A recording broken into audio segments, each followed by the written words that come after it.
Hey, good afternoon. It has been a pretty quiet news week. Mortgage bonds and mortgage interest rates have been pretty steady. We get PCE next week, which is personal consumption and the Fed's favorite measure of inflation. I do want to touch on something that we've been talking a lot about during our pre-qualifications, and that is just the amount of inventory, so the amount of houses available for sale, and then also what we're seeing as far as buyer activity. Homes are sitting longer, not as many people out there buying, and one of the biggest constraints is higher interest rates, which means as soon as interest rates move lower, we are going to see a ton of buyers come back to the market. So really just talking through what that looks like in the short term and then also the long term. In the short term, your interest rate and monthly payment may be higher than what you're aiming for, but you have the ability to negotiate purchase price and or closing costs. In the long term, when interest rates move lower, you're not going to have as much inventory, which means you're not going to have all the choices in the world as far as the house that you purchase, and you're going to have more competitiveness, more people trying to buy that one house that you love.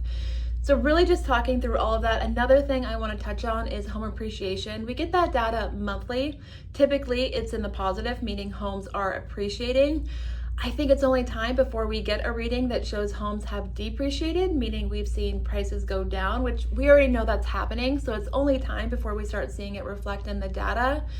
That can be really scary as a home buyer, like, oh my gosh, homes have depreciated. Maybe it's not an investment. Maybe I should wait to buy, just really freezing and not knowing how to process that information. And so really getting in front of it and going through, what that does mean to them. For me, it means, okay, let's negotiate price point then. If we're seeing depreciation and maybe a price cut, let's negotiate your offer and see where we land. The other thing is, looking at the numbers. For example, on a $500,000 house, if we see it depreciate 1% month over month, that's $5,000. I don't know that would really stop somebody from buying, especially if you think of like the stock market, 401k, cryptocurrency. I mean, we see way bigger swings than 1% on a daily basis.